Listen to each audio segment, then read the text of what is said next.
¿Qué le pasa a esto? ¿Para qué? Bueno, ahí me da bola. Arrancamos con un abdomen agudo. La definición de abdomen agudo tiene tres puntos fundamentales, ¿sí? Es un dolor abdominal que tiene inicio brusco e intenso.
¿Cómo es el motivo de consulta o el síntoma por el cual consulta el paciente?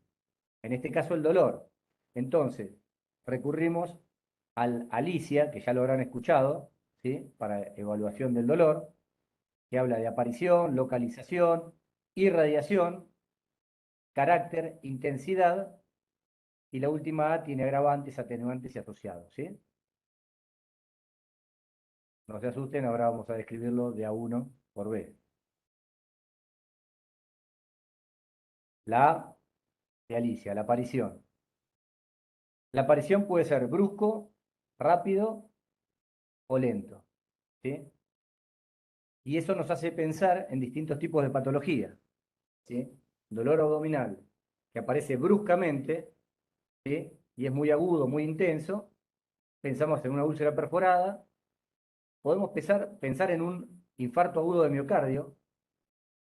Esto se lo digo ahora y se lo voy a repetir varias veces.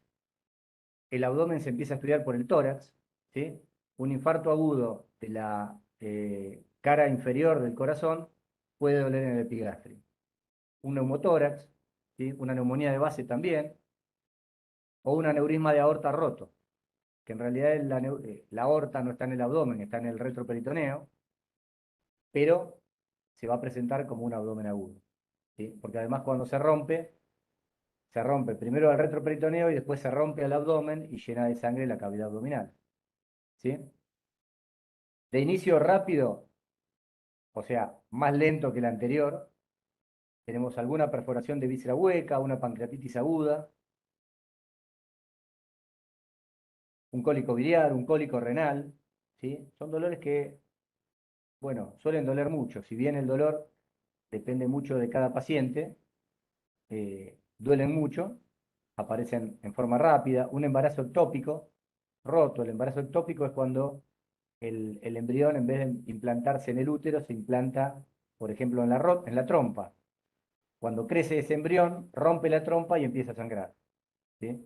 Es un cuadro que no se nos puede pasar porque la paciente tiene una hemorragia intraabdominal y se puede morir. Una víscera hueca estrangulada, ¿sí? Que puede ser por una hernia, por una brida. Una brida es una cicatriz que queda dentro del abdomen después de una cirugía, ¿sí?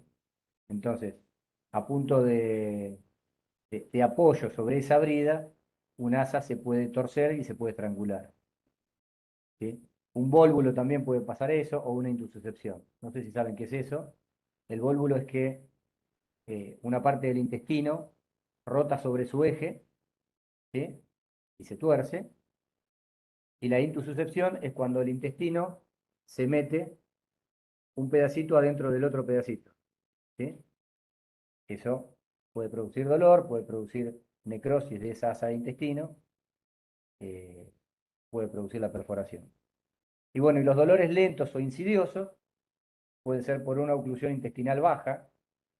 Baja se refiere a la parte del tubo digestivo, ¿sí? O del colon o del ileón distal, ¿sí? Que se obstruye y se empieza a llenar de a poco y tarda por ahí horas. Una apendicitis aguda, abscesos intraabdominales, que generalmente el paciente se presenta con días de evolución, una perforación de un tumor que queda parcialmente bloqueada, una salpingitis, una colecistitis, ¿sí? Salpingitis, infección de trompas, colecistitis, infección de la vesícula, una isquemia mesentérica, acá le puse con E, una amenaza de aborto, una diverticulitis, gastroenteritis, bueno, hay un montón de patologías. Estos son todos ejemplos, ¿sí? Pero bueno, lo que le tiene que quedar es que la aparición puede ser brusca o instantánea, rápida o lenta. Eso es muy importante para la evaluación.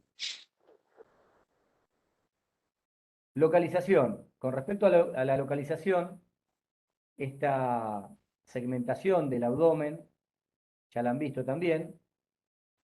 Generalmente los cirujanos usamos la división en seis espacios, ¿sí? Hipocondrio derecho, epigastrio, hipocondrio izquierdo, flanco derecho, mesogastrio o centro abdominal, flanco izquierdo, fosa ilíaca derecha, hipogastrio y fosa ilíaca izquierda. De acuerdo a la localización, esto también ya lo vieron en las clases y en habilidades, veremos qué vísceras hay abajo y qué cosas pueden producir dolor, ¿sí? Hipocondrio derecho vesícula, fosa ilíaca, bueno, acá está. En el hipocondrio derecho, una colecistitis. Esto es una imagen, esto es el televisor, no sé si se ve, de una laparoscopía. Estos son los trócares de la laparoscopía. Esta es una pinza. Esto es la vesícula y esto es el hígado. Esta vesícula está horrible, está parcialmente bloqueada por epiplón y una flor de colecistitis aguda, ¿sí? Y esto duele en el hipocondrio derecho.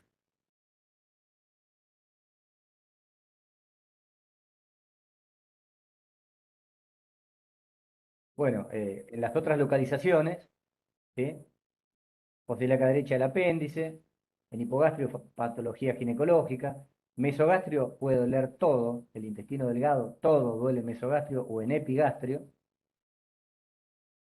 hipocondrio izquierdo, colon, vaso, estómago, flanco izquierdo, divertículo, fosa ilíaca izquierda, divertículo, ¿sí? Acá me pasan de a uno.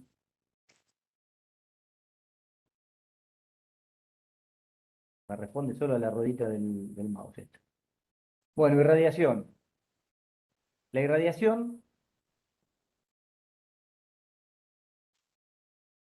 es cuando el dolor se va hacia una zona donde no está localizado el órgano que duele, o la parte del peritoneo que duele, ¿sí? A una zona alejada de él, ¿sí? Y se da cuando el órgano afectado comparte inervación con otra zona que está alejada. Por ejemplo, el hombro. Entre los que hacemos la paroscopía es muy, muy frecuente, o si algunos lo operaron de la paroscopía, que cuando uno infla el abdomen con dióxido de carbono, el diafragma, los diafragmas, es como que se secan y se irritan un poquito. Cuando el paciente se despierta, típicamente le duele el hombro, ¿sí? Y como lo que más operamos es vesícula y trabajamos ahí, lo más frecuente es que le duela el hombro derecho. Eso es algo bastante normal, pero en situaciones patológicas, en un paciente que viene con abdomen agudo, si además de dolor abdominal le duele el hombro derecho, uno piensa en algún absceso subfrénico derecho, algún absceso hepático, ¿sí? El hombro izquierdo, lo mismo, un absceso subfrénico izquierdo, un absceso ahí del vaso. A veces se irradian al dorso, es típico de la colecistitis aguda. No hay que confundir el dolor que arranca en el dorso del cólico renal o de la infección urinaria, que se irradia hacia el flanco derecho y hacia los genitales, ¿sí? Una irradiación al muslo en una apendicitis retrocecal, en un absceso de psoas, etc.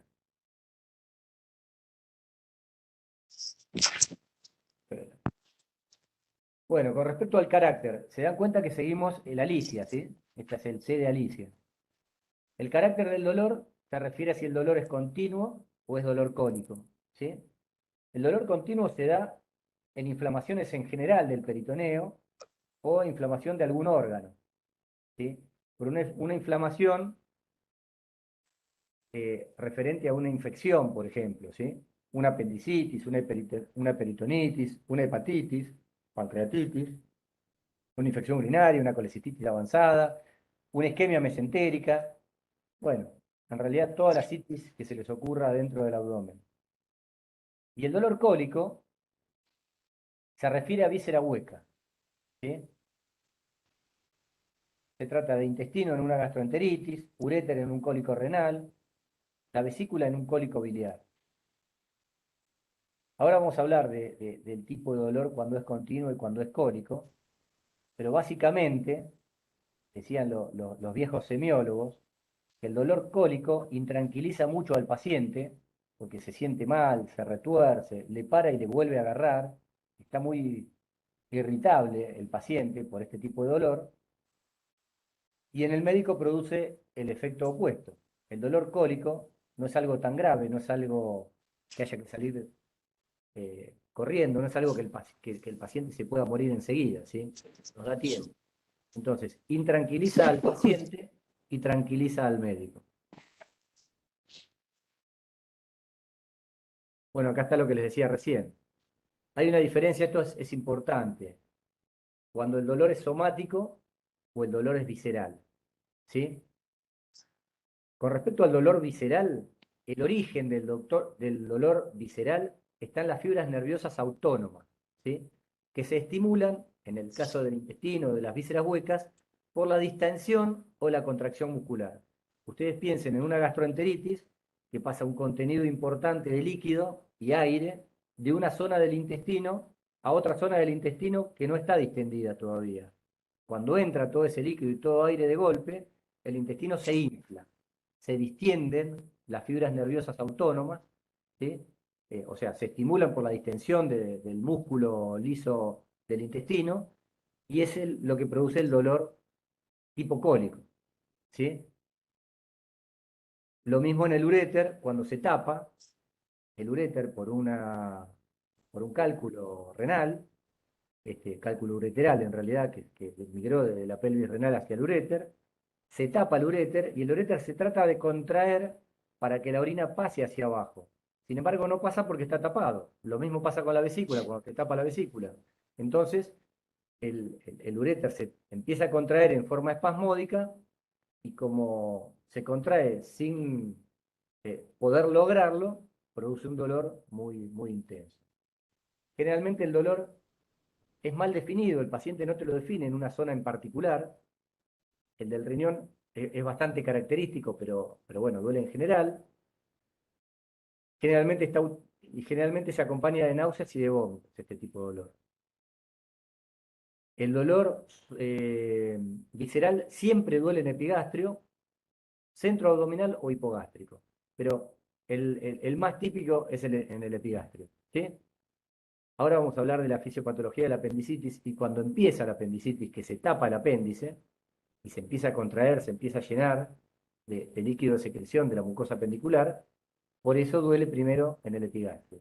Es el dolor visceral, ¿sí? En cambio, el dolor somático se origina en el peritoneo parietal, debido a que está inervado por nervios somáticos ubicados en metámeras específicas para cada región. Entonces, está bien localizado en ese lugar donde está inflamado el peritoneo, y bueno, y responde a una irritación infecciosa o química. Acá no tiene nada que ver la distensión, ¿sí? Entonces, si pensamos en el apéndice, creo que la filmina que sigue lo muestra, si pensamos en el apéndice y las fases de la apendicitis, tenemos acá el apéndice normal, se ve bien, ¿no? Voy bien con el pase de la filmina. Sí, profe, está bien. Bien. Sí, correcto. El apéndice normal, en el estadio 1 de la apendicitis, el apéndice se tapa, generalmente se tapa por un pedacito de materia fecal que llamamos fecalito, o por una hiperplasia folicular linfoide. Acuérdense que el apéndice tiene una función linfoide, más que nada en la niñez. Se hiperplasian los linfoides del apéndice y se termina cerrando la luz apendicular. Entonces, ¿qué pasa? Como el apéndice tiene secreción propia, se empieza a inflar y se empieza a contraer para poder evacuar el apéndice, pero no se evacúa, se infla cada vez más. Entonces, ahí la apendicitis duele en el epigastrio, ¿sí? Continúa tapado el apéndice y se continúa inflando el apéndice. Entonces se empieza a comprometer la circulación del apéndice, ¿sí? Ahí estamos en apendicitis flegmonosa o fibrinosa, empieza a aparecer fibrina, trasuda líquido, líquido turbio, lo vemos en la cirugía. Sigue tapado, la presión en el apéndice aumenta tanto que llega a igualar la presión arterial, ¿sí? Entonces deja de entrar sangre arterial. Cuando deja de entrar sangre arterial, se infarta el apéndice, ¿sí? Generalmente lo que pasa es que las bacterias dentro del apéndice, hay materia fecal, está lleno de bacterias, las bacterias lo atacan y lo terminan perforando, ¿sí?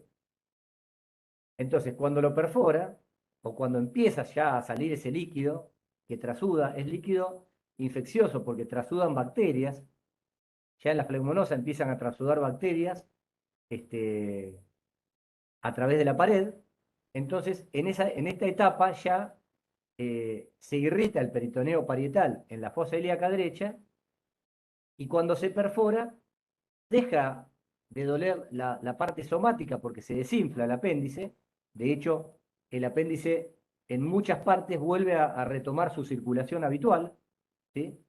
La parte que no se isquemió se vuelve a irrigar y no queda isquémica, pero ya está perforado, ¿sí? Entonces, deja de doler en el epigastrio y pasa a doler en fosa ilíaca derecha.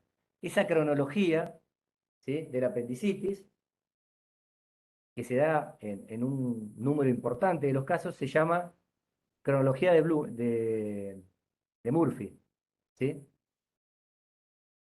Cronología de Murphy. Cuando se da eso, 99,99% de los pacientes tienen apendicitis, ¿sí? Si el dolor empieza epigastrio y se traslada después a fosa ilíaca derecha, es apendicitis hasta que se demuestre lo contrario. Ese se merece una laparoscopía, sin dudarlo. Bueno, ¿qué pasa en la imagen? Bueno, acá tienen una apendicitis. Acá está en un estadio también por laparoscopía, mismo televisor, mismo monitor. Es una apendicitis flegmonosa, ¿sí? Lo que se hace es, se va cauterizando con el electrobisturí el meso cerquita del apéndice, ¿sí? Ahí los vasos son más chiquitos, entonces se puede cauterizar tranquilamente, o a veces se pasa una ligadura por acá y se liga a la base, que acá está la arteria pendicular. Una vez que hacemos eso, ponemos una ligadura abajo, una ligadura arriba, una ligadura abajo, se corta en el medio y se saca el apéndice. ¿Sí?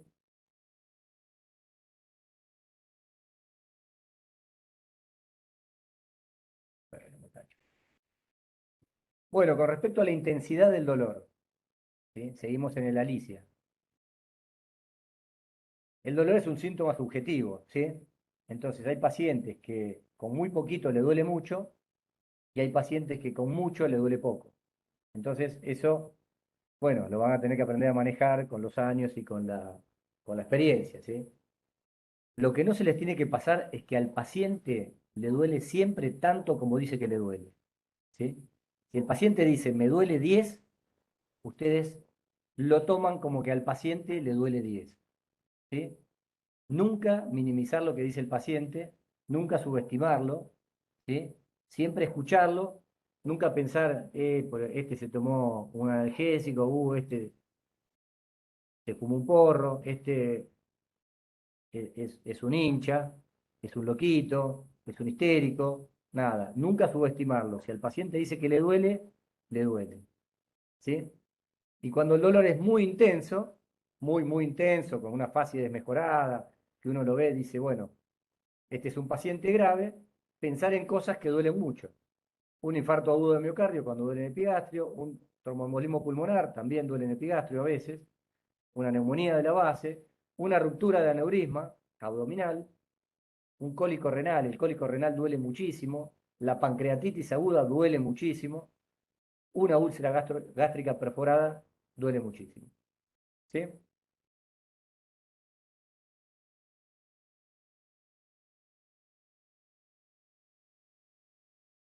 Con respecto a la última A de Alicia, los atenuantes, los agravantes y los asociados, bueno, hay que ver las posiciones antiálgicas. Si sabe lo que son las posiciones antiálgicas, es la posición en que se coloca el paciente para que le duela menos, o tratando de que le duela menos, ¿sí? La típica posición de plegaria maometana en la pancreatitis aguda, vieron que los maometanos a tal hora del día rezan mirando a la Meca, se arrodillan y se ponen con el torso hacia adelante. De esa forma, están como si fuera el torso boca abajo, ¿sí? Y el páncreas se despega de la espalda, ¿sí? Ahí en la espalda, o sea, en la región este, retropancreática, que es retroperitoneo eso, cercano a la aorta, cercano a la columna, está el plexo solar, entonces se despega un poquito y le calma un poquito el dolor, ¿sí? La flexión de la cadera en la apendicitis aguda o en un absceso del psoas, el paciente no se puede poner de pie, no puede estirar la pierna, o el paciente que no encuentra ninguna posición y ustedes lo ven que se para, se sienta, se tira al piso, se vuelve a parar, se mueve, es muy típico del cólico renal. El cólico renal, cuando lo vean, no se lo van a olvidar más, lo van a diagnosticar antes que el paciente le diga nada, porque el paciente está imposible, no se puede quedar quieto. Con respecto a los agravantes, bueno, algo al revés de la posición antiálgica. En la pancreatitis aguda, cuando lo ponen en decúbito supino, le duele más. El que tiene un absceso del psoas le estiran el muslo y le duele más. Y en una peritonitis le aumenta el dolor con las vibraciones. Yo clásicamente pregunto en qué vinieron a la consulta y siempre te dicen en auto, en colectivo. Y bueno, acá en Mar del Plata tenemos una ayuda porque tenemos todas las calles llenas de pozos. Entonces le preguntás qué pasa cuando agarra pozos. Y clásicamente el que tiene una apendicitis, una peritonitis, te dice que cada vez que agarraba el pozo se intensificaba mucho el dolor en la zona donde tiene irritado el peritoneo. ¿Sí? Había un clínico viejo en La Plata que me decía que le pateaba la camilla. Este, entonces le hacía vibrar la camilla y con eso le aumentaba el dolor. Este, bueno, maniobras eh, que bueno, se pueden usar todavía, por supuesto. Y síntomas asociados, náuseas y vómitos. La pancreatitis aguda es una de las enfermedades que más vomita, en una obstrucción intestinal también, más si es alta, un síndrome pilórico o una obstrucción alta del tubo digestivo alto. La apendicitis se acompaña generalmente de anorexia. En frecuencia, el primer síntoma de apendicitis, o el más frecuente, el que está siempre, es el dolor. El segundo es la anorexia. ¿Sí? Es rarísimo una apendicitis con hambre. Si el paciente dice que tiene hambre, y es raro, puede tenerla igual, ¿eh? Bueno, la hipotensión arterial en un abdomen agudo hemorrágico, etcétera. Son los síntomas asociados. ¿Sí? ¿Alguna pregunta hasta ahí? No sé si en el chat alguien puso algo. Por los secretarios. No, por ahora no hay ninguna pregunta. Buenísimo. Bueno, con respecto a los antecedentes de la enfermedad actual, es importante saber si al paciente le pasa seguido, ¿sí? Para diferenciar patologías agudas de las crónicas. De todas formas, hay pacientes que vienen y que tienen, no sé, síndrome de intestino irritable y les duele siempre el abdomen, siempre se quejan. Bueno, esos pacientes igual pueden hacer una apendicitis, igual pueden hacer una colecistitis, igual pueden hacer una pancreatitis. Así que, bueno, tenerlo en cuenta esto, pero tener en cuenta siempre que puede tener alguna otra cosa. Ahora, si ya tuvo una apendicitis y ya lo operaron, es muy raro que tenga una apendicitis. Existe la apendicitis del muñón cuando en la cirugía previa pasa a veces en una apendicitis retrocecal, que el cirujano piensa que llegó hasta la base del apéndice y no es así porque está subseroso y dejó algún centímetro de apéndice, 1 o 2 centímetros, y puede llegar a ser una apendicitis del muñón. Es bastante raro. ¿Sí? Eh, bueno, pasa de a uno. Bien. En cuanto a antecedentes personales, médicos o quirúrgicos, ¿sí? Es importante preguntarle qué enfermedades tiene el paciente. Hay enfermedades vasculares, pero me cacho. Enfermedades vasculares, como las púrpuras, por ejemplo, que pueden producir dolores abdominales cuando producen unas vasculitis dentro del mesenterio o el- en el intestino. Antecedentes de endometriosis en las mujeres. No sé si saben lo que es la endometriosis. Es cuando el endometrio, que normalmente está solamente adentro del útero, hace como si fueran metástasis, no se llama metástasis, pero es como que sale y se implanta en lugares alejados del útero. Lo más frecuente que pase es en la pelvis, en las trompas, en los ovarios, ¿sí? Y esa endometriosis, ese endometrio tiene el mismo ciclo hormonal que el resto del endometrio. O sea, crece y depriva cuando la mujer menstrua. Entonces, cuando depriva y hay un foco de endometrio en el abdomen, se llena de sangre esa parte del abdomen y la sangre en el abdomen irrita el peritoneo y duele. ¿Sí? Bueno, pacientes con enfermedad celíaca, colon irritable, diverticulosis, esto se da más en gente de edad, más de 50, 60 años, y bueno, y todo eso puede tener relación con el proceso actual, ¿no? Una diverticulosis, si le duele fosa ilíaca izquierda, uno puede pensar en una diverticulitis, ¿sí? Y los antecedentes quirúrgicos nos hacen pensar en la posibilidad de bridas, ¿sí? Las bridas son adherencias o cicatrices que quedan dentro del abdomen y sobre una brida se puede torcer un asa de intestino, ¿sí? Las cirugías gástricas resectivas también, por un cáncer gástrico, una gastrectomía total, una gastrectomía subtotal o un bypass gástrico. Ahora van a haber muchísimos pacientes con bypass gástrico que se hace para la obesidad. Todo eso genera espacios que pueden ocasionar hernias internas, ¿sí? Estas hernias internas, si uno no las piensa, no las diagnostica. Es, es tal cual así.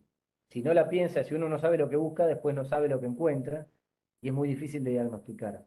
Y es importante hacer un diagnóstico pronto porque el paciente, el asa de intestino se puede torcer, se puede atascar, se puede estrangular y un intestino estrangulado por una hernia interna, por una hernia inguinal o por lo que sea, te cambia el pronóstico, te cambia la morbilidad, te cambia la mortalidad de una cirugía que si la hubiéramos hecho a tiempo, por ahí cerrando el espacio, reduciendo la hernia, hubiera sido mucho, mucho mejor, ¿no? Y preguntar de antecedentes tóxicos y farmacológicos también, ¿sí? Los tóxicos, bueno, drogas o cualquier tóxico en general, Y farmacológicos, lo más clásico es el paciente que tiene algún problema traumatológico, se empastilla con aspirina durante varios días o algún otro AINE y termina siendo una úlcera gástrica que se puede perforar. ¿Sí?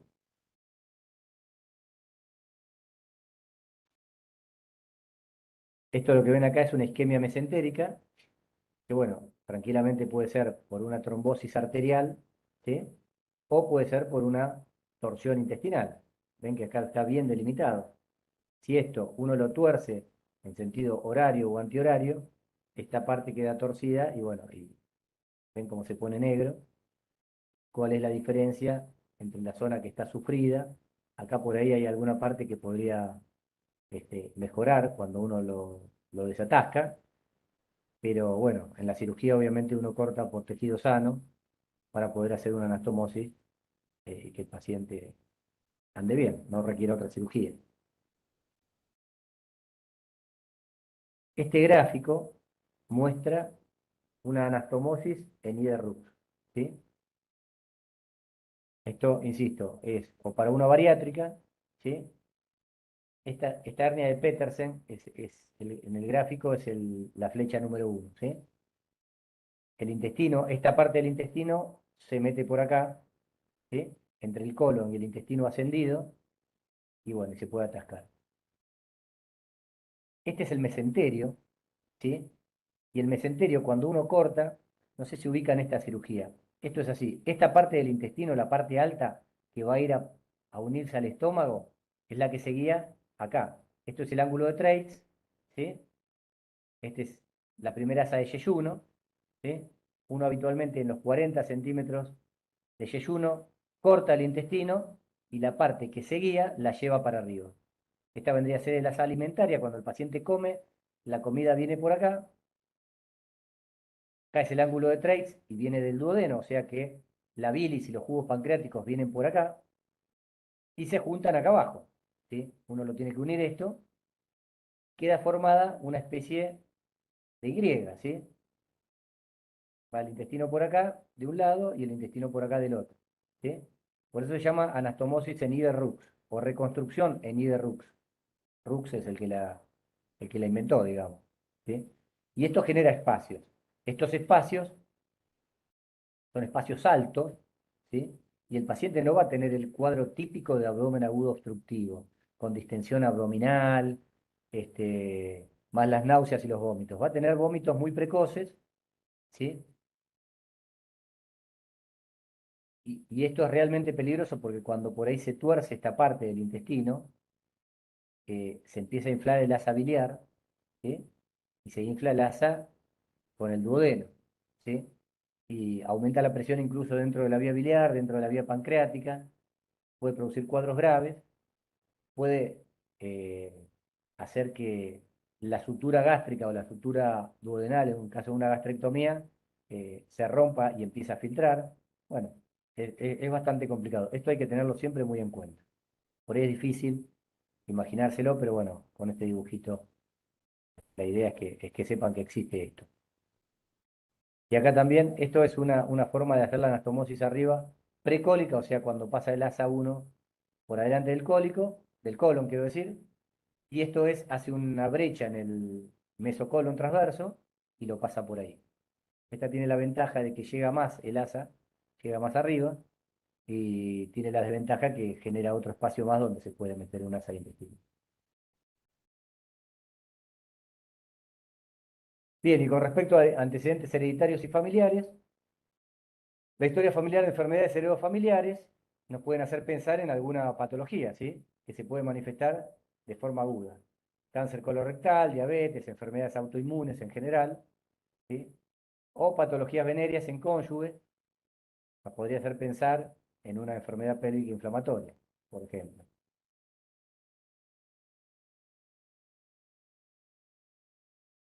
Con respecto a los antecedentes socioeconómicos, ¿sí? ¿Se acuerdan? Seguimos de historia clínica, ¿sí?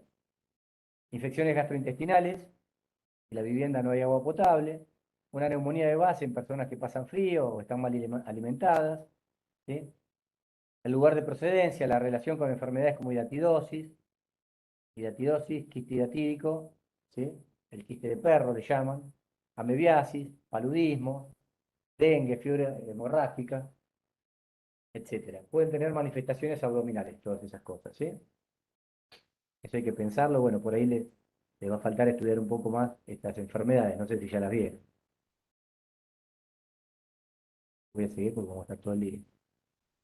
En cuanto a hábitos, tenemos los hábitos tóxicos, hábitos alimentarios, catarsis, diuresis, etcétera, ¿sí? Con respecto a los tóxicos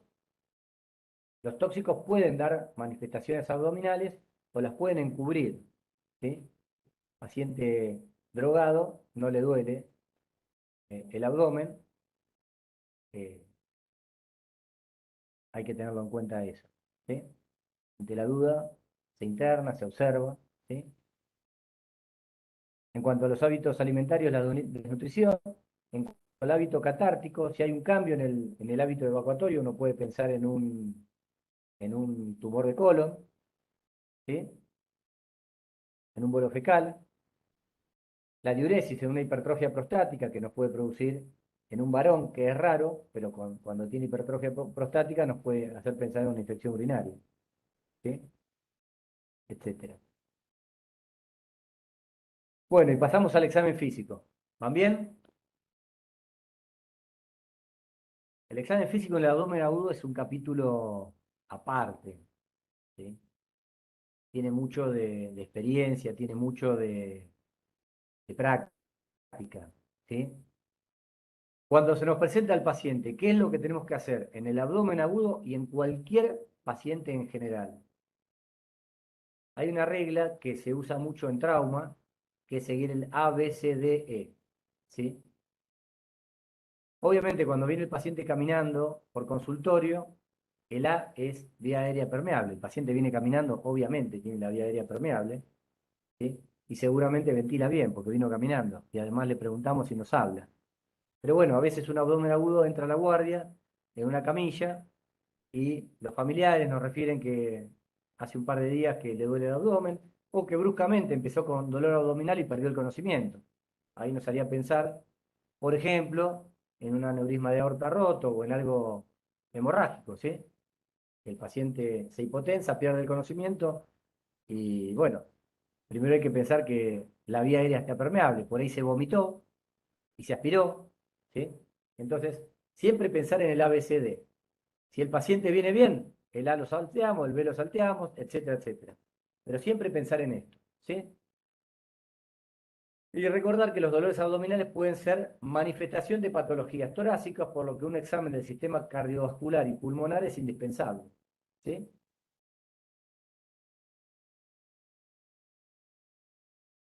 Bueno, el examen físico consta de cuatro cosas: inspección, palpación, percusión y ocultación.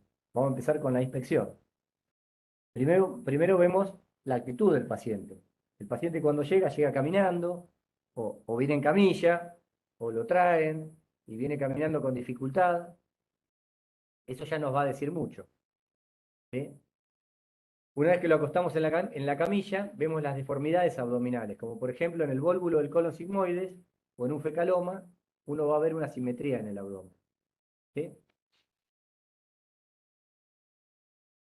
La distribución venosa periumbilical, si la asociamos a un abdomen globoso, viene un cambio en la distribución pilosa y a ginecomastia, nos puede hacer pensar en una cirrosis, que si ahora le duele mucho la panza, el abdomen, nos puede hacer pensar en una peritonitis bacteriana espontánea, ¿sí?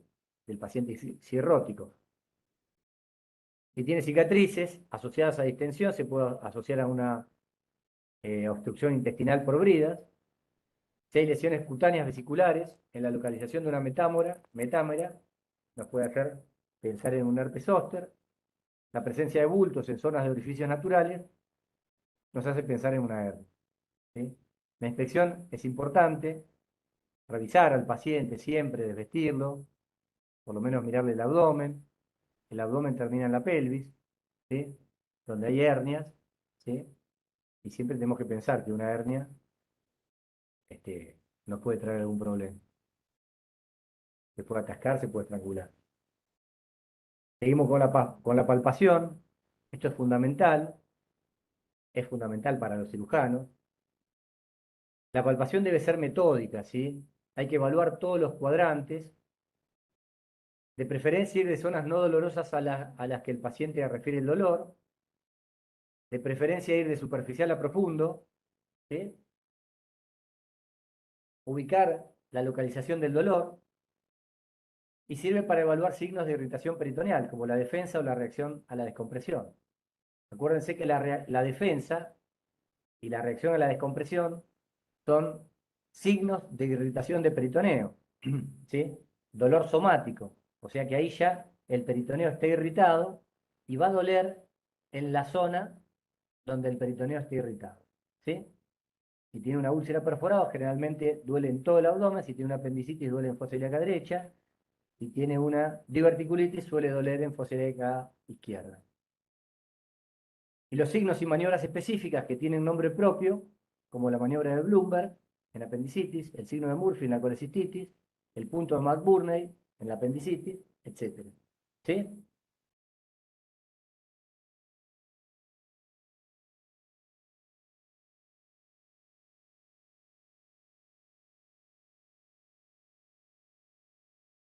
Bueno, seguimos con la percusión. La percusión nos puede hacer ver visceromegalias, la matidez hídrica, ¿se acuerdan?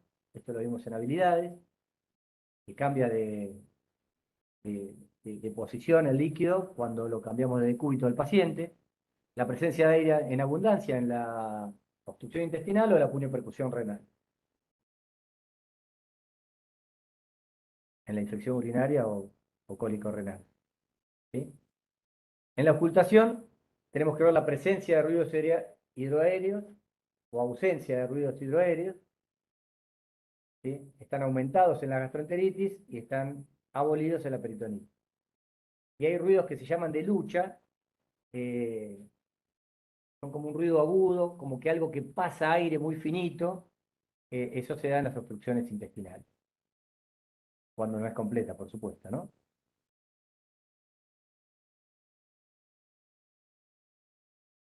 Bueno, y con respecto al tacto rectal y vaginal, son maniobras semiológicas de mucha utilidad. Eh, los ginecólogos obviamente lo usan siempre, los cirujanos también, los usamos bastante seguido. Hay una cuestión de pudor, digamos, si no es necesario no lo usamos, ¿sí?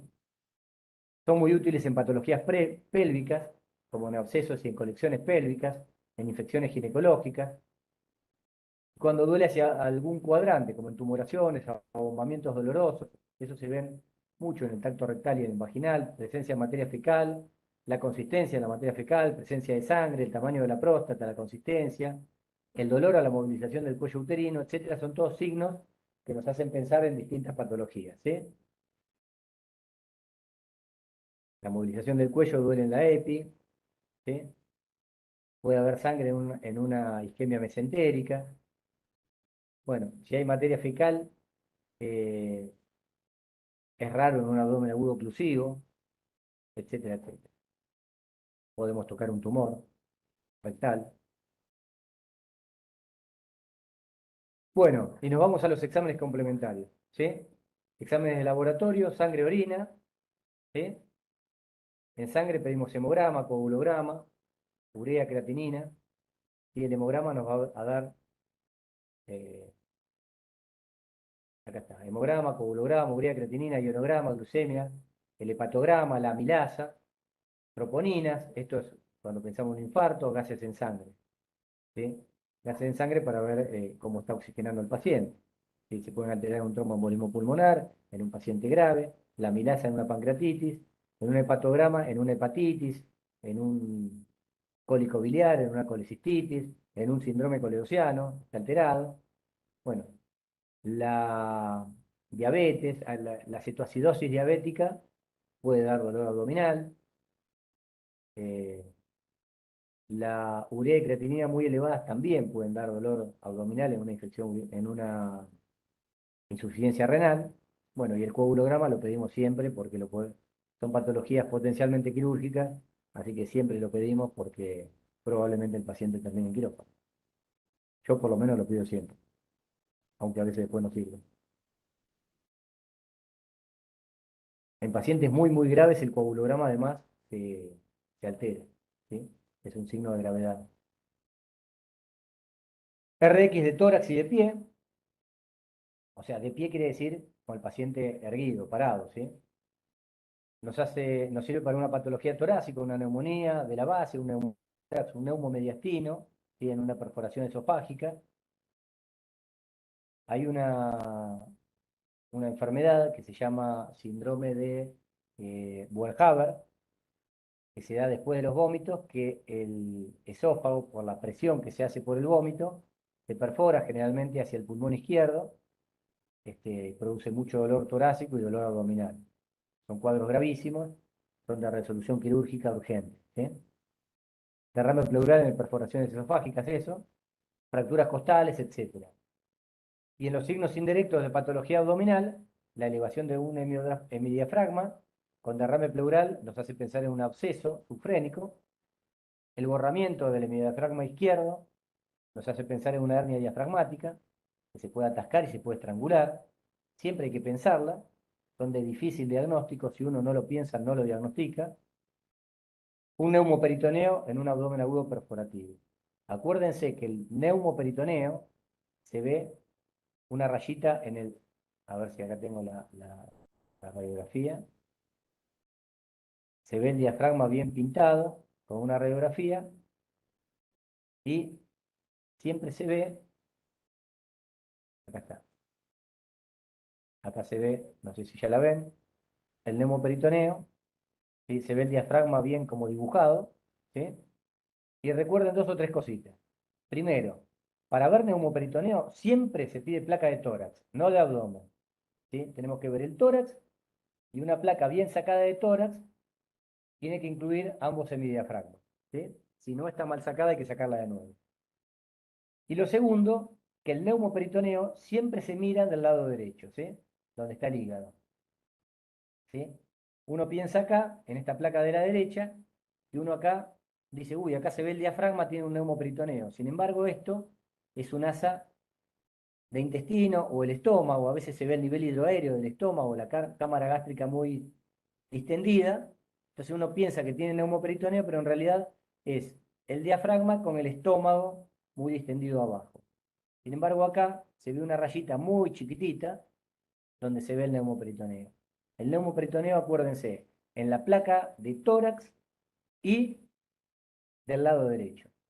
Hay veces, si nos queda alguna duda, lo que podemos hacer es algo bastante raro, pero a veces lo usamos, una tangencial de tórax, lo ponemos al paciente en decúbito lateral izquierdo, y ahí el hígado cae y ahí se ve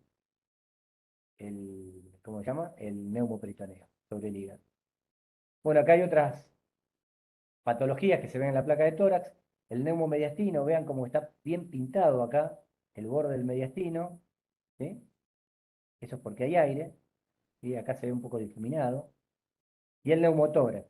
Acá ustedes ven que acá la trama pulmonar llega hasta el vértice de las costillas, hacia el costado, digamos, lateral externo.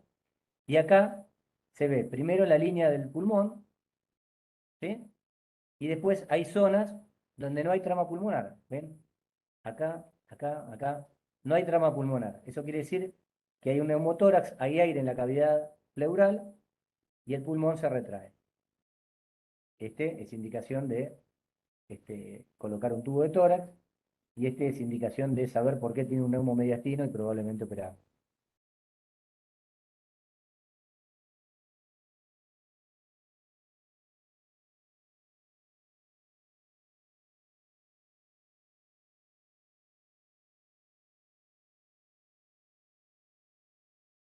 Bueno,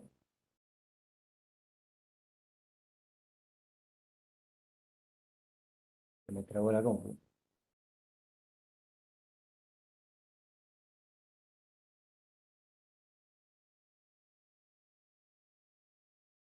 Bien, siguiendo con la radiografía de abdomen también es importante, ¿sí? RX de abdomen acostado es esta, y esto es un colon por enema. En la radiografía de abdomen se puede pedir de pie y acostado. En la radiografía de pie, o sea, con el paciente parado, tenía otras imágenes de acá, no sé dónde están.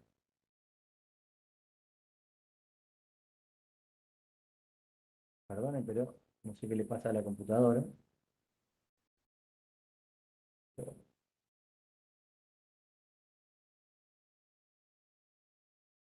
¿Siguen viendo, escuchando? Sí, Sí, profe, sí, sí, sí. sí. Bien. ¿Por qué no me salté unas plaquitas ahí? Acá. Esta es una radiografía de pie con el paciente parado, ¿sí? Acá se ve la matidez hepática, digamos. No matidez, matidez es para la percusión, pero bueno. Se ve que este es el hígado, este es el lado izquierdo, y acá se ven niveles hidroaéreos. Pero estos niveles no podemos saber si son colon o intestino, porque lo único que se ve es el nivel. Entonces, es de mucho más utilidad en el abdomen la radiografía con el paciente acostado. Y acá se ven las clásicas pilas de monedas, ¿sí? Ven que las austras de intestino delgado llegan de lado a lado, ¿sí? Del aire intestinal. Entonces uno sabe que esto es intestino delgado, esto es intestino delgado, ¿sí? Y por acá queda un poco de dudas, pero mayormente esto es intestino delgado. En la otra plaquita se ve que acá está distendido el colon y ven acá que las austras no llegan hasta el final del colon, se cortan en la mitad. Ven la de este lado, llega hasta acá, esta está para este lado, esta está para acá, ¿sí? Se cruzan y no llegan a cruzar el colon de lado a lado. Entonces, eso nos ayuda para saber la topografía de la lesión. Esto es un colon por enema. En realidad, para mí esta radiografía debe estar al revés, este colon por enema. Esto debe ser el lado izquierdo. No, no, perdón, es el lado derecho. El izquierdo es este. Ven, acá está el recto y acá viene el sigmoide. Y acá se ve la típica imagen en mordida de manzana. Si uno mira solamente esta parte, parece que fuera una manzana redonda, que le pegaron un mordiscón de un lado y le pegaron un mordiscón del otro. Esto es la imagen típica de un tumor de colon, ¿sí? Que está casi obstruido, por supuesto. Bueno, la ecografía es un estudio que es rápido, barato, inocuo y es accesible. No tira rayos, es bárbaro, es muy accesible, está en casi todos los lugares. Es muy utilizado, tiene buena información en la litiasis vesicular y litiasis renal, en apendicitis, abscesos, presencia de líquido libre, patología pélvica y ginecológica. Se puede hacer una ecografía transvaginal para la parte ginecológica, nos da mucho mejor resolución. Nos sirve para ver parénquimas, el hígado, el vaso, y para ver la pared abdominal, ¿sí? En una ecografía de partes blandas uno puede detectar una hernia que sea muy chiquita en un paciente obeso, ¿sí? Es un estudio que es operador dependiente, o sea que tiene que ver con la experiencia del que lo hace, y es aparato dependiente. Si el aparato de ecografía es bueno o es viejo, es obsoleto. Acá hay una ecografía, se ve, acá está puesto el traductor, esto que se ve acá es el hígado, y en la base del hígado está la vesícula y acá se ven dos cálculos, ¿sí? Habitualmente lo que se ve de la ecografía, acá se ven bien los cálculos, pero generalmente lo que buscan los ecografistas es esto que está acá abajo, que se llama cono de sombra. El cálculo no deja pasar el eco, ¿sí? Entonces produce un cono de sombra. Y acá, esto es un quiste de ovario, y como se ven muchos ecos adentro, debe ser un quiste de ovario hemorrágico, ¿sí?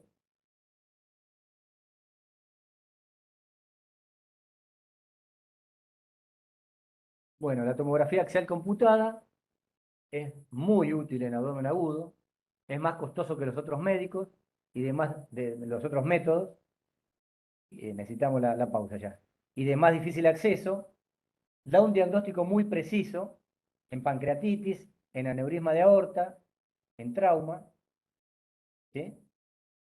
Y es muy útil en dudas diagnósticas. Es fundamental cuando tenemos dudas de neumoperitoneo.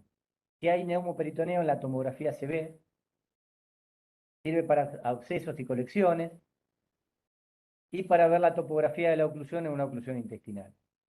¿Sí?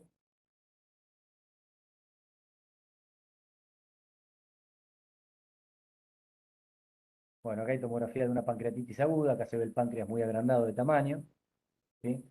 Esto es un aneurisma de aorta, ven acá el calcio de la aorta. Esta vendría a ser la luz, acá hay un trombo, ¿sí? Acá se ve de costado, cuadro, eh, terrible. Este, probablemente esto que se ve acá, este es el aneurisma normalmente, la sangre pasa por acá, la sangre se ve de este color, acá tiene un trombo mural, pero a veces se rompe, y se rompe hacia afuera, y acá se ve sangre extravasada, digamos, un aneurisma de aorta roto. ¿Sí? Cuadros catastróficos que en los mejores lugares del mundo se muere el 80% de los pacientes. Acá se ve neumoperitoneo, ¿sí? Acuérdense, en la tomografía el calcio se ve blanco, el aire se ve negro, esto es hígado, ¿sí? Esta es la aorta, ¿sí? Tiene mucha sangre, estas son las costillas.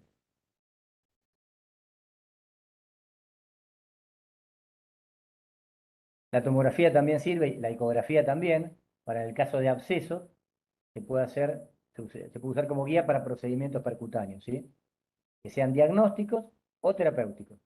¿Sí? En este caso, absceso hepático, se drenó y sale pus con un poquito de sangre.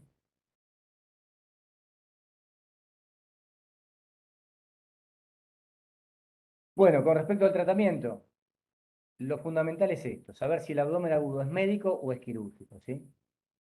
¿Para qué? Para no operar al que no había que operar y sí operar al que sí hay que operar. ¿Está claro? Si tenemos duda diagnóstica si el abdomen agudo es médico o es quirúrgico, se expecta. Y la laparoscopía es también, además de un método terapéutico, un método diagnóstico. Cuando persiste la duda y no sabemos bien qué tiene, le hacemos una laparoscopía.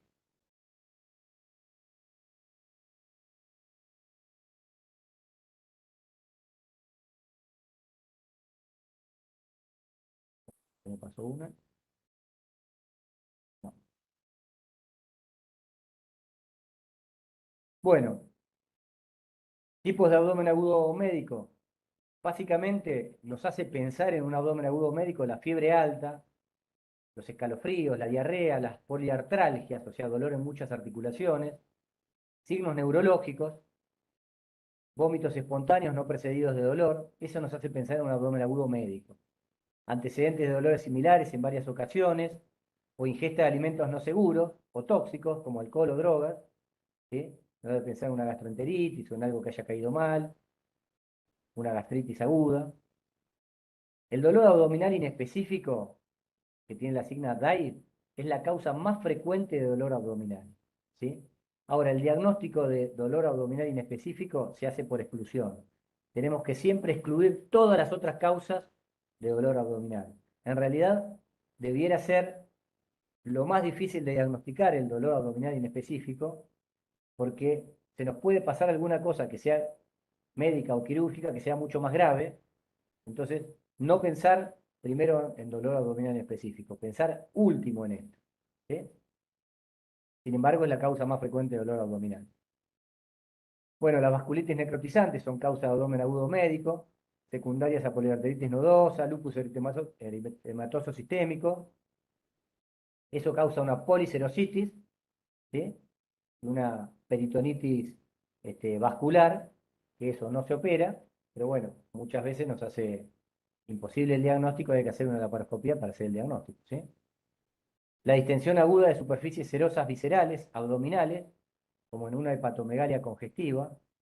Personalmente he operado colecistitis aguda, porque el paciente viene por dolor abdominal en hipocondrio derecho, mucho dolor, la ecografía dice que está la vesícula distendida por el ayuno, y que tiene cálculos, que es muy frecuente que el paciente tenga cálculos, y uno entra como un pajarito y le opera la vesícula, y cuando entra al abdomen se encuentra con un hígado enorme que el ecografista no se lo vio o no lo relató en la ecografía, este, y le dice al anestesista, mirale las yugulares si están recontra ingurgitadas, y uno dice, me metí en una insuficiencia cardíaca congestiva, entré como un pajarito, y bueno, eso hay que tener mucha, mucha experiencia, y como dice un colega, la medicina y en particular la cirugía siempre te humilla, ¿sí? Uno puede saber todo esto y pensarlo y todo, y, y se te escapa también. La hepatomegalia tumoral y la hepatitis aguda también son causa de distensión de la cápsula de Gleason, ¿sí? Que recubre el hígado y dolor en el hipocondrio derecho.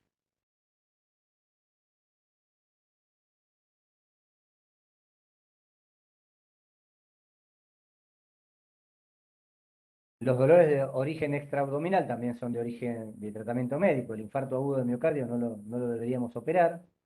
La neumonía de base tampoco. El neumotórax sí, hay que ponerle un tubo de tórax, no hay que operarlo por el abdomen. Las intoxicaciones por plomo también pueden producir abdomen agudo médico o enfermedades metabólicas como la cetoacidosis que dijimos recién, la insuficiencia suprarrenal aguda, el síndrome urémico en la insuficiencia renal.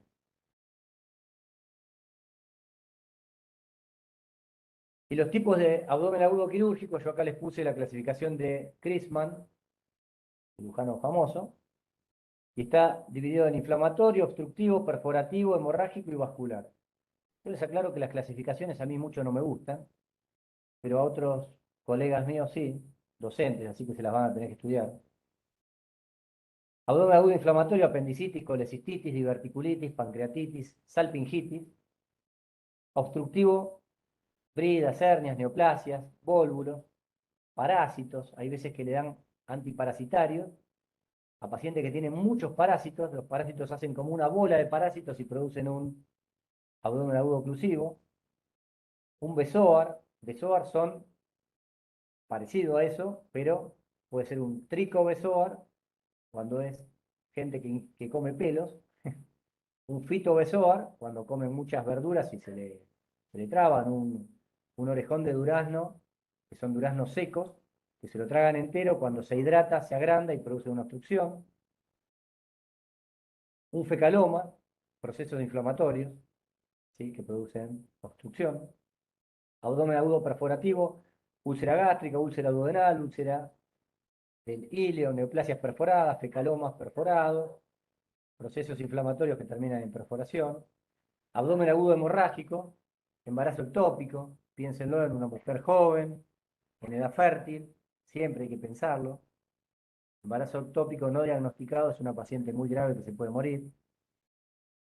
Una ruptura de un hematoma hepático o esplénico, un aneurisma de aorta abdominal, esto del hematoma hepático en un trauma, ¿sí? Y el abdomen agudo vascular oclusivo, que puede ser por isquemia mesentérica, por un trombo, una embolia, ¿sí? Una trombosis mesentérica o por una estrangulación de vista. Bueno, acá para finalizar abdomen agudo les tiro unos tips. Esto estudienselo y sépanselo, más que nada para cuando hagan guardias, ¿sí? O para cuando les tome yo. El abdomen agudo, el abdomen siempre se empieza a estudiar por el tórax. En los pacientes ancianos o muy deteriorados por cualquier causa, inmunodeprimidos, sepsis, trauma grave, etcétera, suelen tener presentaciones clínicas atípicas. Poco dolor, sin defensa abdominal, etcétera. Piénsenlo en los viejitos, ¿sí? Más que nada, porque son la mayoría de los pacientes que van a ver así con estas causas, digamos, ¿no? Pero siempre piensen que pueden todos estos pacientes presentar pocos síntomas. La duda diagnóstica es indicación quirúrgica, esto es muy de cirujano, ¿sí? Es preferible una laparoscopía de más que una de menos, ¿sí? Siempre. La de más no pasa nada, generalmente. Es raro una complicación de una laparoscopía diagnóstica. Y sí hay muertos por embarazo ectópico, por sepsis, por peritonitis, ¿sí? Por abscesos, etc. Y el dolor peritoneal pélvico, ¿sí? En una infección pélvica, no tiene representación refleja en los músculos del abdomen, por lo que no presentan defensa. Esto es importante. En la enfermedad pélvica inflamatoria, por ahí un quiste hemorrágico, que sangra un poquito y la sangre queda en la pelvis, a la paciente le duele mucho y no tiene defensa. Entonces uno piensa que no es abdomen agudo quirúrgico, ¿sí? Ojo, probablemente una enfermedad pélvica inflamatoria con un poco de pus en la pelvis, probablemente con antibiótico ande bien. Pero bueno, tienen que tener presente que le van a hacer el examen abdominal y no van a tener defensa, ¿sí? También puede haber una apendicitis pélvica. ¿Se acuerdan que la base del apéndice está en la fosa ilíaca derecha, pero la punta puede ir hacia arriba, que puede ser confundir con una colecitis aguda, puede ir hacia adentro, hacia afuera o hacia abajo hacia la pelvis, ¿sí?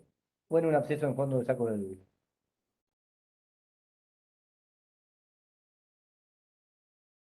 En el tacto rectal o vaginal muchas veces, no realizado por pudor, la experiencia indica que es mejor meter el dedo que la pata.